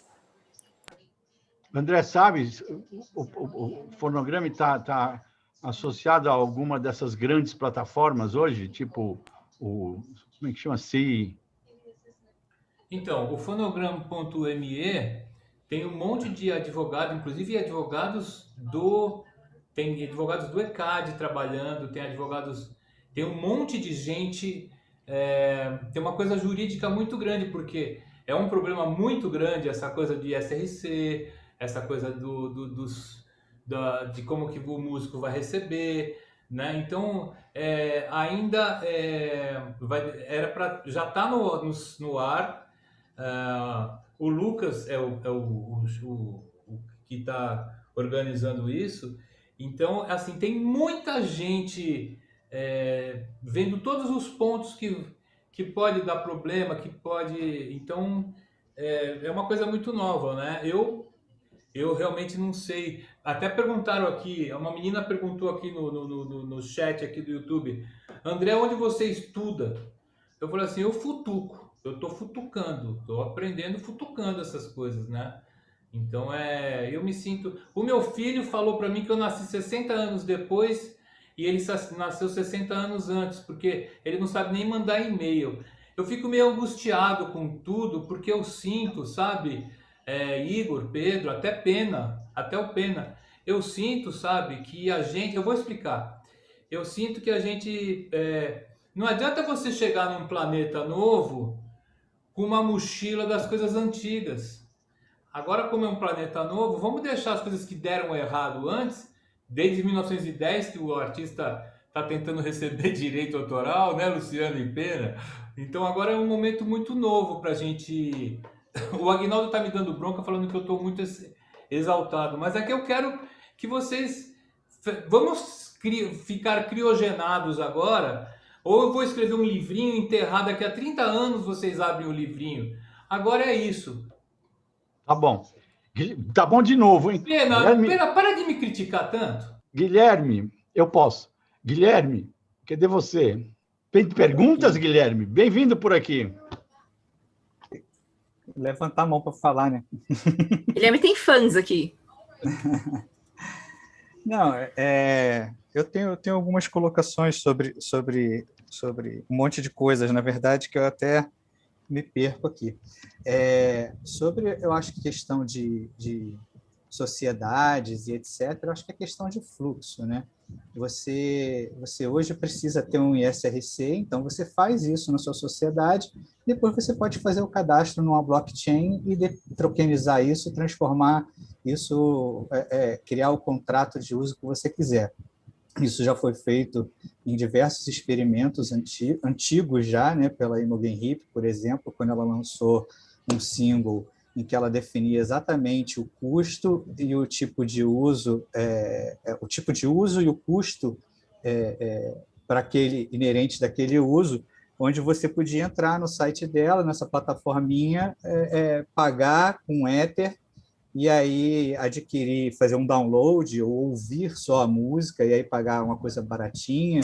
Enfim, acho que é um modelo que traz um pouco de volta o poder para o criador, né? Tem se falado muito nessa questão do NFT e de que não existe na música e tal, mas acho que os primeiros experimentos foram de fato na música. Inclusive, existem diversas plataformas que tentaram ser um Spotify descentralizado ou coisas parecidas. Tinha uma que tinha um modelo de quanto mais você ouvia, as primeiras vezes que você ouvia, você pagava muito baratinho, tipo 1 centavo. E chegava ao ponto de que você ouvia tanto aquela música que você parava de pagar e ela se tornava sua dentro da plataforma. Então, era um outro modelo também desenvolvido em cima da blockchain, que tentava tornar as coisas um pouco mais amigáveis, tanto para o usuário quanto para o artista, que recebia uma parte muito maior em cima disso. Pensando em relação mais para o futuro, né, porque em 2013, mais ou menos, eu falava sobre levar o poder para os artistas, criando essa possibilidade de dar do criador definir os valores, e todo mundo dizia que era utopia. Hoje em dia eu estou revisitando minhas anotações e está cada vez mais perto de acontecer isso, né? A gente aqui na Smart, a gente tem dentro do nosso roadmap mesmo, até para o final do ano, no máximo, em que os nossos clientes possam tokenizar suas obras, seus fonogramas, e aí possam compartilhar os rendimentos de royalties, de qualquer tipo de royalties, de preferência que a gente esteja arrecadando, ou seja, do digital, que está crescendo cada vez mais, inclusive o último relatório do IFPI. E aí a gente tem como garantir que, de fato, esses investidores, esses sócios desses fonogramas, que a gente sabe quanto ganha, quanto rende, tem todo um trend, né? uma visualização de quanto eles faturam e de provavelmente quanto vão faturar, transformar isso, como o Igor falou, em microações, né? Onde o fã possa não investir 50, 60 milhões de dólares, mas investir R$1. E aí você abre para 1 milhão de fãs serem seus sócios em um fonograma.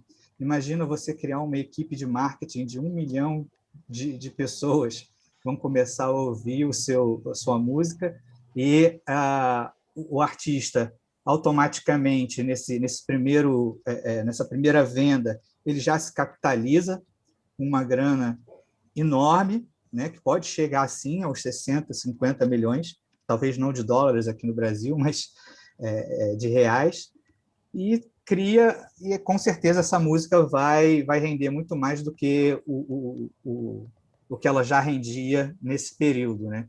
Então, há sim possibilidades muito bacanas para o mercado da música. Elas não estão longe, já foram testadas e aplicadas. Eu acho que só chegar mesmo e falar acontecer, como o Pena disse uma vez em algum lugar que eu vi, de ter esse intermediário que vai facilitar as coisas, porque, de fato, o usuário final, ele não precisa saber que é blockchain, que é isso, que é aquilo, ele só quer estar de perto do seu artista, financiar esse artista, ajudar ele a crescer e estar com ele nesse momento. Muito bem. Desculpa, Pena, desculpa, eu preciso falar uma coisa para o Guilherme. Guilherme, maravilhoso ouvir você falando isso. Obrigado. Né? Maravilhoso, parabéns. Tem um site, pessoal, é uma espécie de um Spotify. Eu até coloquei para vocês aí áudios com us.com, que é uma espécie de Spotify, que eles têm uma moedinha deles lá, o dinheiro vai direto pro artista. Depois dá uma olhada, Guilherme, você vai achar bem interessante, tá? Chama Áudios. Muito interessante.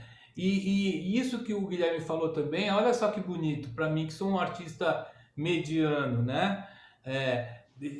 Se 10 pessoas tokenizarem uma música minha, eu vou ganhar meu dinheirinho com 10 fãs, e depois viram 100, depois viram 1 milhão. Então isso também é uma coisa muito linda para os artistas que não tem uma projeção muito grande, por isso que eu estou tão entusiasmado com esse NFT. Obrigado, Guilherme. Nada. Marcos Davi. Só dar uma fechada rapidinho. Então fecha. Que é uma coisa que toda vez que começam a falar sobre chapa quente, um NFT de uma música e de você ter a propriedade, ser o único dono de um fonograma, por exemplo, eu fico pensando num player voltar ao MP3, né? Só que através da blockchain. Você tem um player onde você só escuta as suas músicas, só as que você comprou e ninguém mais tem, né? Então, era só uma viagem minha aqui. Tá bom. Marcos Davi, tem uma pergunta? Não, eu já fiz, aquela lá, ficou bem entendido. Muito obrigado, viu? Por nada. Mariana.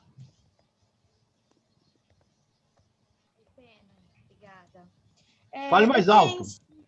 Não dá, tá dando para ouvir agora? Agora tá. Tá? Então tá bom. A gente falou bastante aqui, né, do valor da primeira venda, mas uma coisa que me chama bastante atenção e que eu acho que talvez esteja aí a parte mais interessante no mercado, seja o valor depois na revenda, né? De todos esses fonogramas que forem eventualmente negociados. E aí, nesse ponto, eu fico lembrando de uma coisa que existe nas artes visuais, que é o direito de sequência, que é algo que já existe há muito tempo, que é cobrado e que é pago, que é algo que reverte para o autor sobre o valor da revenda, ou da diferença da primeira venda para a segunda, ou do próprio valor bruto dessa revenda. Eu acho que talvez aí seja o dinheiro interessante mesmo, né? E como você estava falando, você ter todas as informações ali dentro seja a melhor maneira de você poder, do artista, poder ir depois atrás desse valor. Se fosse possível, queria ouvir um pouquinho a Anne sobre isso. Eu acho que, na verdade, o Guilherme poderia comentar isso melhor que eu, mas eu vou lá. Não, eu acho que assim, a gente está falando aqui de NFT, talvez numa ótica mais limitada, porque até está falando no chat, a gente está falando muito de NFT, como a gente está vendo hoje, como colecionáveis, e o que o Guilherme está falando, por exemplo, seria meio isso, né, tipo, usar NFT como instrumento de crowdfunding. O NFT, ele tem várias funções que, como o Igor falou, a gente ainda não sabe, a gente não descobriu, é como se fosse a internet no começo, né. Guilherme, se você quiser comentar. Eu estava escrevendo aqui, me perdi, eu não estava ouvindo o que ela perguntou. Pergunte de novo, Mariana, para o Guilherme. Na verdade, Guilherme, o que eu estava falando é o seguinte, né? A gente está falando sobre o valor da venda, e quanto isso vai ser aproveitado, e de que maneira isso vai chegar no artista. O André agora comentou que isso daí tem uma possibilidade de ampliar, né, a sua base de fãs e tal. Só que eu vejo aqui uma outra possibilidade de monetização, que é a utilização do direito de sequência, que é algo muito comum, não sei se você está familiarizado com isso, que é algo nas artes visuais, é algo que é corriqueiro, né? Então, eu vejo aí algo mais interessante até do que o próprio investimento em si. Era essa a minha colocação. O que é o direito de sequência? Desculpa. Toda vez que você revender aquele primeiro NFT, o autor vai ter que ganhar uma porcentagem, mesmo que seja na 10ª vez que ele está sendo negociado. É o FII da NBA Top Shot. Né? Artista, Isso autor, existe né? nas artes plásticas e, por causa do NFT, a gente vai poder ter acesso a esse mecanismo, né? Eu acho interessante isso. Inclusive, até voltando ao exemplo da Imogen Heap, ela tinha um dos usos daquela música dela, que era para você regravar. E aí, dentro dos termos de uso, ela tinha que acho que ficar com 40% da obra, da nova obra gerada, uma coisa assim.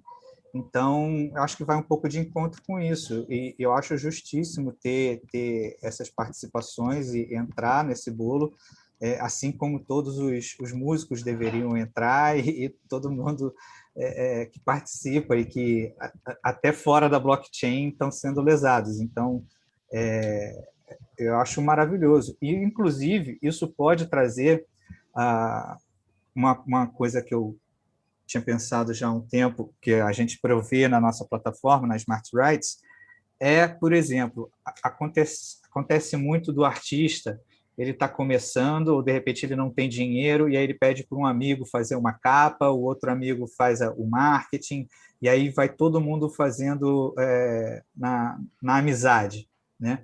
Isso não precisa ser feito na amizade. Você pode dar uma porcentagem para ele, bota ele como um participante daquele asset, e aí, de fato, ele está acreditando, mas não só acreditando. Se a coisa vingar, pois ele te ajudou a fazer essa coisa acontecer, ele vai receber, nada mais justo. Eu acho que isso é interessante de trazer essa justiça aí para um monte de gente que participa de um monte de coisa que bomba e que depois não vê nada. A vantagem seria a gente automatizar tudo isso, né? Tanto o direito, que tipo, que a gente falou no NBA Top Shot, eu tenho isso, né? Cada vez que eu repasso, eu cobro um fee em cima. Como tem as pessoas que trabalharam junto. Por isso que a gente falou que, tipo, talvez seja um pouco do que o Guilherme comentou, de usar o NFT como uma ferramenta praticamente de crowdfunding, entendeu? E por que ele tem que ser um NFT e não um token comum? Porque ele é não fungível. Ele não é um token que eu... Quando a gente fala em não fungível, acho que quer dizer insubstituível. Acho que o Pena traduziu de uma forma muito mais delicada do que o juridiquês. O juridiquês não fungível quer dizer que eu não posso trocar. Por que a gente fala em não fungível? Se eu pegar R$50, importa a nota de R$50. Qualquer nota de R$50 vale R$50. Então, quando a gente fala num token não fungível, eu estou dizendo que é um token que ele é especial. Ou ele é especial porque ele me dá direitos, como, por exemplo, nesse caso em que, tipo, eu tenho um direito por ter participado de alguma coisa, tipo, seja um crowdfunding, seja dando mão de obra, ou porque ele é colecionável. Então, não necessariamente o NFT ele foi feito só para ser um colecionável ali. Ele pode ter essa questão toda de facilitar um recolhimento de valores, dependendo do direito, ou mesmo de dividir, fazer o split, né, de valores, como se fosse um crowdfunding. Bom, eu vou jogar meus 2 palitos na fogueira agora aqui. É o seguinte, a gente da música, eu escrevi isso outro dia e acho que precisa ser dito, a gente da música não tem a mesma noção de posse do objeto artístico que o povo das artes plásticas tem. Nas artes plásticas existe essa coisa do objeto de arte, do leilão, da posse para o cara ficar em casa olhando um quadro de 25 milhões de dólares. Isso é absolutamente normal, é o dia a dia das artes plásticas fazem 200 anos. A música vive diferente disso. A música hoje, você pode dizer que assim, a propriedade da música hoje, ela não existe, não é perceptível, porque os muitos direitos dentro da música são espalhados entre muitos contratos diferentes, de contrato de autor, contrato de distribuição, contrato do intérprete, o dono do fonograma, as regras do ECAD, tudo isso entra em jogo e parece que o fonograma é meu, mas é só um papel do cartório, né? Não tem a posse, a propriedade da música. Eu comprei um disco, o disco é meu, mas eu só posso usar a música, né? Então, nessa hora, a gente precisa entender que assim, esse movimento que tem hoje em cima do NFT é porque parece que assim, combinou esse modelo com essa prática do mercado de artes plásticas e isso ajudou a bombar não o mercado de música, mas o mercado de artes plásticas, que é, assim, vamos dizer, a bolha de verdade, onde está circulando dinheiro no FNT, tem a ver mais com artes plásticas. A Bu teve que se associar com um artista plástico para vender obras de artes plásticas com a trilha sonora agregada, né? A gente está percebendo aqui nessa conversa que assim, o mesmo mecanismo que foi útil para as artes plásticas se valorizarem nos leilões, nessa coisa da posse da obra exclusiva, né, da raridade e tal, do colecionável, pode ser trazido para dentro da música usando o mesmo mecanismo do NFT, só que agora primeiro, por exemplo, num contratinho que você já trata o NFT como uma espécie de contrato inteligente, ou num contratinho onde você escreve todos os participantes daquela obra, que é outra coisa que as artes plásticas não têm. Numa música, hoje você pode ter o arranjador, o tecladista, o baterista, até o percussionista entra no contrato. E você pode pôr assim, ó, cada um vai ganhar 1%. Já põe a proporção. O maestro, trabalhou um pouco mais, ele ganha 2%. Tem o autor, e meu amigo ali que fez um poeminha, ele vai ganhar 18%. Você combina tudo isso e escreve no seu NFT. Isso fica para sempre e forever, grudado naquele contrato junto com o que seria o fonograma. A gente está vendo aqui também que seria possível, junto desse mecanismo, você já fala assim, e toda vez que alguém comprar este fonograma de novo, esse token do fonograma, essa ficha que representa o fonograma, todo mundo vai ter direito a ganhar 10% da sua proporção aqui, e favor colocar na conta do fulano, que já está aqui o número da conta. Então, é tudo automático. Cada vez que alguém comprar de novo aquele original, fonograma original, já se paga para todo mundo dentro da cadeia. Isso seria a perfeição assinada para distribuição de direitos autorais, né, gente? Vamos combinar que resolve a maioria de todos os problemas. Ou seja, a gente tem coisas boas vindo por aí, mas que todas elas precisam ser muito bem deschavadas, cuidadas nos seus detalhes, tem que ser harmonizada com a legislação, que deu o Igor. Eu imagino o trabalho de cão, que é tentar explicar para um contador o que seja um NFT, ou como justificar os dinheiros que caem do céu em éteres, e que, de repente, a gente vai poder gastar em reais. Como é que um contador entende isso? Gente, eu estou assim, preocupado quando eu tiver que conversar com o meu contador. A questão do ECAD. Como é que o ECAD vai fazer com tudo isso? O ECAD vai participar disso? Nós estamos falando enfim, né? Temos assunto aí para 1 ano e meio de conversa todo dia.